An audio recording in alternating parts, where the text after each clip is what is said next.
শুভ ধনতেরাসের শুভেচ্ছা রইল আমার ইউটিউব পরিবারের সকল বন্ধুদেরকে। আর প্রথমেই গুরুজনদেরকে জানাই প্রণাম, আর দাদা দিদি ভাই বোন তোমাদেরকে জানাই অনেক অনেক অনেক ভালোবাসা। শুভ সকাল। আর বন্ধুরা, ভিডিওটা শুরু করছি। তো দেখো, এখন ভিডিওটা ঘরের কাজ তো আমার সব সারা হয়ে গেছে। আর এই যে জামা কাপড় ভেজাবো, তো আমি কিন্তু আগে বাসনটা ধুতে বসেছি। আর তোমাদের দাদাভাই কিন্তু সকালবেলা বেরিয়ে গেল। চা আর অল্প কটা মুরগি অল্প কটা ছিল, তো ওই দুটো মুখি দিল। শুধু চা খাবে, বিস্কুট ছিল না ঘরে। আর চা কিন্তু তোমাদের দাদাভাই করেছে। আর এই দেখো, আমি চাটা করবো না এখন, ধরো এই যে একবারে স্নান করে নেবো। আর দেখো, আজকে কিন্তু ধনতেরাস, তো আমি এই যে আজকে কিন্তু ঠাকুরের কাজ আর কিচ্ছু করতে পারবো না। তো দেখো, আমার মেয়ে কিন্তু মানে এমনি সময় তো পুজো দিতে চায় না, এমনি পুজো দেয় বাসন মেজে দিলে। আজকে কিন্তু সকালবেলা উঠে না, ও আজকে খুব তাড়াতাড়ি উঠেছে, উঠে ফুল তুলেছে, পুজোর বাসন মেজেছে, সব করে ঠোরে ধুয়ে তারপরে পড়তে গেছে। আর বড়টা কিন্তু ভিডিওটা এখন করছে। বড়টার আজকে সকালে পড়া নেই, বড়টার তো শুক্রবারেই সকালে থাকে, আর রবিবারে থাকে। রবিবারে ধরো 9টা 8:30 থেকে মনে হয় থাকে। আর শুক্রবারে কিন্তু ওই 8:30টার সময় পড়ে বাড়ি চলে আসে। আর দেখো, তো এই যে এখন কিন্তু সেই ভিডিওগুলোতে আবার ধরো এক একটা কাজ একটু বেশি করে দেখানো হয়ে যাচ্ছে। আজকের ভিডিওটা তো অন্য দিনের তুলনায় একটু বড় হয়ে গেছে। তো আজকের ভিডিওটা কিন্তু মেয়েরা অনেক বড় করে ফেলেছিল। তো এতটা বড় ভিডিও হয় না, আজকে একটু বেশি বড় করা হয়ে গেছিলো। তো আমি অনেক করে দিয়েছি, কাটিং মাটিং করে।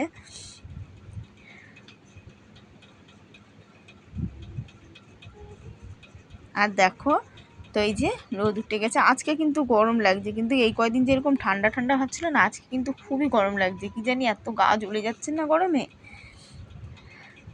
আর এই দেখো, আমি জামা কাপড়গুলো এখন ভিজিয়ে নেব। তো এই যে আমার শরীরটা সেরকম একটা ভালো নেই, সেরকম একটা, তার থেকে আমার মনটা খুব খারাপ। সত্যি কথা, আমার এত মন খারাপ না, আমি এই যে ভিডিওটা করছি, হয়তো মানুষের দেখলে বুঝতে পারবে না আমি মানে এতটা খারাপ অবস্থায় আছি না, কারোর কাছে না পারি বলতে। মানে আমার কিসের জন্য যে এত খারাপ আছে আমি নাও কারোর বলতে পারি, না সইতে পারি। আমার এতটাই মনের মধ্যে কিসের জন্য কি হয় আমি বুঝতেই পারি না, জানো। আর মাঝে মাঝে একা যখন থাকি না, ঘরের মধ্যে দম বন্ধ হয়ে যায়, আর এত কান্না পায়।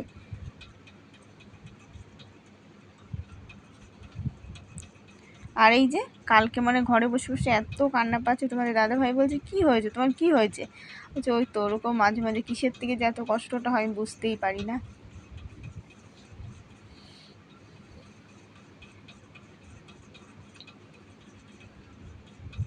আর এই যে আজকে কিন্তু ধরো, এই যে আমাদের তো ঝুলমুল ঝাঁটতে নেই, তবু না আজকে ওই যে ন্যাকড়া দিয়ে আমি কিন্তু মুছে নিয়েছি। খুব ঝুল পড়েছিল, জানো তো। মানে মানে এত লাগছিল, অসুবিধা, ঝাঁটা দিতে নেই, তবে এই যে ন্যাকড়া দিয়ে আস্তে করে মুছে নিলাম। কি করবো, এত নোংরা হয়েছে না। তো ফ্যানটাতে আস্তে করে দিয়েছি, দেখি এরকম নোংরা পড়ছে না। তাও সেরকম ভালো করে করিনি, এমনি বাঁশ ঠাস দিয়ে তারপর টিন দিয়ে হালকা করে মুছে টুছে নিয়েছি। তো এই যে কালী পুজো বেরিয়ে গেলে তখন আবার ভালো করে একটু ঝাড়া পোছা করে নেব। আর এই যে আমি কিন্তু এখন দাঁতটা বিরাজ করে নিচ্ছি, করে তারপরে কাচবো। আবার বাথরুমে জল ভরে ধুয়ে দিয়েছি। তো ধরো আমি বাথরুমে আগে 2 বালতি জল ঢালি, দিয়ে আর খেয়াল দিয়ে না ভালো করে ধুয়ে নিই, দিয়ে তারপরে জল ভরে ধুয়ে দিই।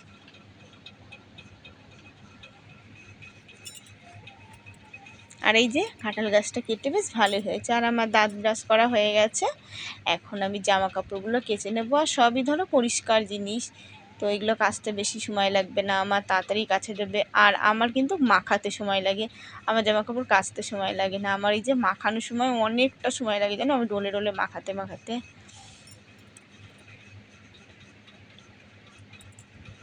যেই সময় আমি মাখাই না, 2-3 বালতি বেশি আমার কাঁচা হয়ে যাবে। আমার মাখাতে মানে এতটাই সময় লেগে যায় ডলে ডলে মাখাতে। তো এই যে চাদরটা একটুখানি হালকা বাড়ি দেবো। তো আমার সকল ইউটিউব পরিবারের সকল বন্ধুদেরকে জানাই, আমার গুরুজনই হোক আর বন্ধু দিদি দাদা ভাই বোন, তোমাদেরকে জানাই ভিডিও দেখার জন্য অসংখ্য ধন্যবাদ। আর কোনো অংশেও যদি তোমাদের একটুও ভালো লেগে থাকে ভিডিওটা, তোমাদের যাদের যাদের সাবস্ক্রাইব করা নেই, তোমরা একটু সাবস্ক্রাইব করে আমার পাশে থাকতে পারো। আর সকল বন্ধুদেরকে জানাই, যাদের যাদের ধরো তোমরা ভিডিওটা দেখছো তোমাদেরও চ্যানেল আছে, তো বন্ধুরা তোমরা আমাকে ভিডিও কমেন্ট করে জানিও, আমি তোমাদেরকে সাবস্ক্রাইব করে দেবো।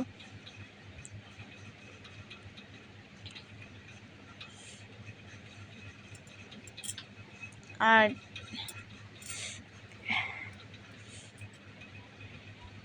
একটা লাইক করবে আর কমেন্ট করে জানিও ভিডিওটা কেমন হয়েছে। আর তোমরা যে এত ভালো ভালো কমেন্ট করো, তো অসংখ্য ধন্যবাদ কমেন্ট করার জন্যে। তো এই যে সবাই কমেন্ট করো, আর আমি না সবার কথা বলতে পারি না। আর এই যে আমার মেয়ে বলে, মা তুমি একজনের কথা বলবা না, একজন দুজন, তোমার যার মনে থাকে সবাই কী ভাববে। তা তোমাদের সবাইকে বলছি, আমার দিদি ভাইরাই হোক, আমার বন্ধুরাই হোক, কমেন্ট করার জন্য অনেক অনেক অনেক ধন্যবাদ। তোমরা এত ভালো ভালো কমেন্ট করো, এই যে আমার গাছের ফুল বা সব কিছু জন্য তোমাদেরকে অসংখ্য ধন্যবাদ। তারপরে যাই হোক, আমি যেইটাই রান্নাবান্না করি তোমরা বলো কমেন্ট করে, তোমাদেরকে অনেক ধন্যবাদ। তোমরা সবাই ভালো থেকো গো, সুস্থ থেকো। যারা যারা আমার ভিডিওটা দেখছো সবাইকে বললাম। আর এই দেখো ওগুলো কেচে ধুয়ে সব মেলে দিয়েছি, শুধু জামাটা কাঁচা হয়ে গেছে, সাদা জামাটা। তো ওই যে তারের পরে ধুয়ে দিচ্ছি, ওটা উজালা দিতে হবে বলে আগে এই চাদরটা মেলবো কেচে, তারপরে ওগুলো উজালা দেবো। আর আজকে কি হয়েছে জানো তো, তো ছোটো মেয়ের ধরো স্কুলে প্রাইভেটে যায়, ব্লাউজার আর গেঞ্জি কেচে দিয়েছি, তারপরে ও জামা কেচে দিয়েছি দুটোই, যেটা পরে প্রাইভেটে যায়। তো মেয়ের তো কী বায়না, আমি বলছি বাবা শুকিয়ে যাবে, রোদ আছে আর আমি তোকে শুকিয়ে দেবো যেভাবে হোক। তো মেয়ের দুপুরবেলা কি বায়না জানো তো। আর এই দেখো আমি কিন্তু মাথা টাথা ঘষে স্নান করে নিয়েছি। আর চুলগুলো আমার এত ছোট হয়েছে না, মানে সত্যি কথাই পুচকে পুচকে চুল হয়েছে। এমনি আমার চুলটা একটু সেরকম ছোটোই, আর ধরো আমার চুল সেরকম একটা বড় বেশি ভালোও লাগে না, কিন্তু এই যে চুল কিন্তু আমার খুবই ছোট হয়ে গেছে। দুই এক সময় খুবই অসুবিধা হয়, কিন্তু আমার দুই এক সময় ভালোও লাগে বেশ ছোটো ছোটো চুল। আমার চুল বড় চুল অতটা পছন্দ হয় না।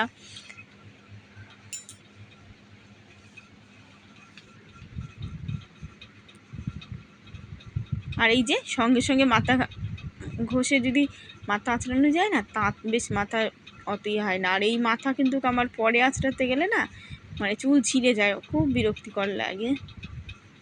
আর আজকে না ভাল লাগছিল না, তো জানো আমি তো এই যে টান তো সকালেই করে নিয়েছি, তারপরে ধরো কটা মুড়ি টুড়ি খেয়েছি। আর এই দেখো আমার বিছানায় চাদর পাততে হবে, চাদর পাতা হয়নি। তো কটা খেলাম, মুড়ি খেলাম, মেয়ে খেলো রুটি, এক মেয়ে খেলো বিস্কিট। তারপরে ধরো রান্না আর ভাল লাগছিল না, এক সাইড দিয়ে না মাথাটা একটু যন্ত্রণা করছিল। আর আমার একটু চোখ দিয়ে জল বেরোলেই আমার মাথা যন্ত্রণা করে, কান্না করলে মানে আমার এই যে মাইগ্রেনের প্রবলেম, আমার মাথা যন্ত্রণা করে হয়। তো কি করব। তারপরে তো ধরো রান্না করব কি দুপুরে, তারপরে লাউ শাক আর ভাত করেছিলাম। আর দেখেছো ছোটোটা যে ভোরে ভোরে উঠেছে না, খুব ঘুমিয়েছে, তো দিদি ডেকে ডেকে তুললো, তারপরে আমি ডাকলাম, তারপরে উঠলো। আর এই যে দুপুরে কিন্তু ওই করেই খেয়েছি। আর একটা আলু ছিল, একটা আলু না, একটা আলু ভেজেছি, আর আলু 500 এনেছিলাম, আর লাউ শাক নিয়ে এসেছিলাম, তো আলু আছে। আর দুপুরে সয়াবিন করিনি, তো রাত্রেবেলা কিন্তু সয়াবিনটা আমি করেছিলাম। আর এই দেখো আমার ছোট্ট মনা স্নান করছে, আমি ভাত বসাবো, চাল ধুচ্ছি। আর বড় মনায় ভিডিও করছে, আমার মেঘনা ভিডিও করছে, আর বান্টি স্নান করছে, মেঘনা বান্টি। তো আমি ছোটোটাকে বান্টি কিন্তু সেরকম একটা বলি না, খুব কম বলি। ও আমার বাবু সোনা, মানে যা নাম পারি তাই নামেই ডাকি। আর বেশি কিন্তু আমি ওকে বাবু বাবু বলেই ডাকি, আমার ওটাই অভ্যাস হয়ে গেছে বাবু বলে ডাকা। আর এখন তো ওই পুচকুটা সাড়া দেয়, আর কি সুন্দর ডাকে জানো তো, মানে এত মায়া লাগে না। ও মামা মামা মানে ডাকবে জানো তো। কদিন ধরে আবার আসছে আর এত ডাক দেয়। তো এই যে আমি কিন্তু আজকে 3বার চা খেয়ে নিয়েছি। আর এই যে এখন বিছনা চাদরটা পাচ্ছি, আর দেখেছো তো আমার তোষকটার অবস্থা সেরকম ভালো নেই। আর এই যে লেপ পাতা আছে, বালাপুষ পাতা আছে, ক্যাথা পাতা আছে, আবার উপরে এই যে কম্বলটা ছিঁড়ে গেছে, তো কম্বলটাও পাতা আছে।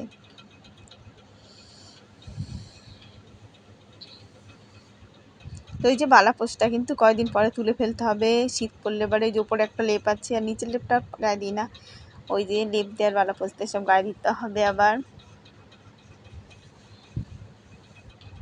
আর রাখার জায়গা নেই, মানে রাখার জায়গার প্রচণ্ড পরিমাণে কষ্ট হয়। ঘরে একটু জায়গা থাকলে তো ধরো একটা যে আমার আলনা রাখার জায়গাও নেই, বা ওই যে ছোটো ছোটো ইয়েগুলো পাওয়া যায় ধরো, যাই হোক একটা কিছু মানে ঘরে রাখার জায়গা নেই, ছোটো শোকেসের মতন যেইগুলো পাওয়া যায় তাগুলো, কিচ্ছু রাখার জায়গা নেই, রাখবো কোথায়? দেখো তো ভাত খেতেই মানে বসায় খুব পরিমাণে কষ্ট হয়ে যায়। কিন্তু আমরা ওই যে যখন 4 জনে থাকি, 4 জনে একসাথে কষ্ট হলেও বসবো, আবার দুপুরে 3 জন যখন থাকি তাও মানে কষ্ট হলে একবারেই সবাই মিলে বসবো, একবারে বসে মানে যখন বাড়ি থাকে। আর স্কুল প্রাইভেটে থাকলে তখন তো আলাদা কথা।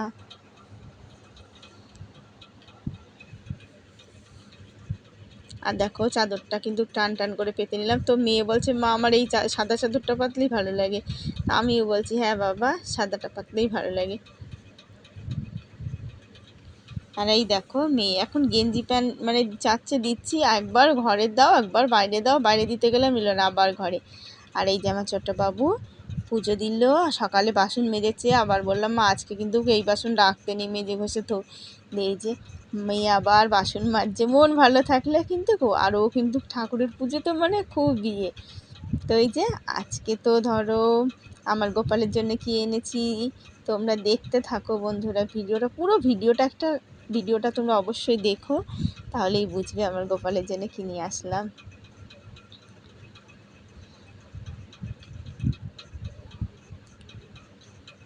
তো আমার মেয়ে তো খুব ব্যস্ত আর খুব খুশি জানো তো গোপালের জন্য ওটা এনে। আর এই যে আমি তো তোমরা ভিডিওটা দেখো, দেখতে পারবে আমি কি এনেছি আজকে। আর আমার ঝাঁট দেওয়ার মানে বারুনের কয়েকদিন ধরে প্রচণ্ড কষ্ট হচ্ছিলো, তবুও আমি কিন্তু বারুন কিনিনি। আর ওই দেখো একটুখানি আলু ভেজেছি একটা, আর লাউ শাকটা বসিয়েছি, দেরি আছে লাউ শাকটা, আজকে সর্ষে বাটলাম না। তো মেয়ে বললো মা সর্ষে বেটে করো না, আমার না বাবা ভাল লাগছে না, আমার এমনিতেই মাথাটা কেমন লাগছে। তো এই যে তরকারিটা কিন্তু বসিয়েছি, দেরি আছে, একদম শুকনো শুকনো হয়েছে, তারপরেই কিন্তু নামিয়েছি। আর শুভ সন্ধ্যাবেলা বন্ধুরা, আবার ভিডিওটা শেয়ার করছি সন্ধ্যাবেলাতে। তো দেখো মনিকে বললাম আমি তো ধরতে পারবো না গোপাল, আর ওরাই নিয়ে আসলে পড়াতেও পারবো না, তো গোপালটাকে নিয়ে এসেছি সঙ্গে করে। আর আমার সোনার জন্য বালা নিচ্ছি, দেখেছো আমার কিস, আমার লাড্ডু গোপালের জন্যে। তো বালাটা একটু বড় হয়ে গেছে, আর এটাই সেদিনকে দেখে গেছিলাম, এর থেকে ছোটো বালা ওর হাতে নেইও। তো এই দেখো আমার সোনার জন্য বালা নিয়ে কিন্তু খুব মনটা আমার খুব ভালো লাগছে। যাই হোক, আর ওই যে আমার ঘরে এসেছে, আমার যেন ভালো হয়, তাই তো বলি আমার দুঃখ মুখ তুলে তাকাও, এতদিন ধরে ভিডিওটা করছি, একটু মুখ তুলে তাকাও, আমার দুঃখ কষ্ট দূর করো। কত মানুষের কাছে কত কথা শুনি, তো দিদিভাইরাও তোমরাও বলো যে লোকে বলবে, কি বলবো, অনেকের কাছেই কিন্তু কথা শুনি। তো এই দেখো একটা বারুন নিয়েছি, একটা ঝাঁটা নিয়েছি। তো এই যে মেয়ে লবণ আনতে গেল, আর আমি ঝাঁটা বারুনটা নিয়ে ঢুকলাম। তো আমার তো ধরো নারকেল গাছ থাকলেও গাছ ঝুটানো হয়নি, ঝাঁটার কিন্তু অসুবিধা হয়ে গেছে, তো ঝাঁটাটা নিয়ে আসলাম। আর বারুন তো লাগবেই, ঝাঁটাও লাগে। আর 2 প্যাকেট লবণ নিয়ে এসেছি। আর এই দেখো আমি একটা বাটি আনতে গেছি, তো এই যে মেয়েকে নিলাম, আমি ধরতে পারবো না প্রত্যেকবার, কিন্তু এই যে বাটির মধ্যে আমি বাটি ভরে, বা বড় বাটি হোক ছোটো বাটি হোক, আমি ভরে চাল দিই, একটা টাকার কয়েন দিই, আর এই যে প্রদীপ ধরিয়ে রাখি সারা রাত। এই যে আজকে প্রদীপটা ধরেছে, প্রদীপটা জ্বলবে। তো এই প্রত্যেকবার করি, সত্যি কথা বলতে আমার কিন্তু এই যে কয় বছর ধরে না করা থেকে আমার অন্যের কষ্ট হয় না। এই যে সামনের বছর কিন্তু আমি এটা করি না, আমি এত কষ্ট পেয়েছি চালের। তো তোমরা দেখেছো আমি 1 কেজি 1.5 কেজি 2 কেজি করে চাল কিনে কিনে খেয়েছি, আমার খুব খারাপ লাগতো। আর আমি কিন্তু এই যে এটা কিন্তু 6-7 বছর একভাবে করেছি, আমি 6-7 বছর মানে আমার চাল থাকতোই ড্রামে ভর্তি, আমি চাল এনেছি ঘরে। তো আমার কোনো দিন কষ্ট মানে এমনি কষ্ট থাকলো, আমার চাল ঢালের কোনো কষ্ট থাকেনি, আর আমার মানে এত কষ্ট হয়েছে। শুভরাত্রি বন্ধুরা, সবাই ভালো থেকো, কমেন্ট করে জানিও কেমন।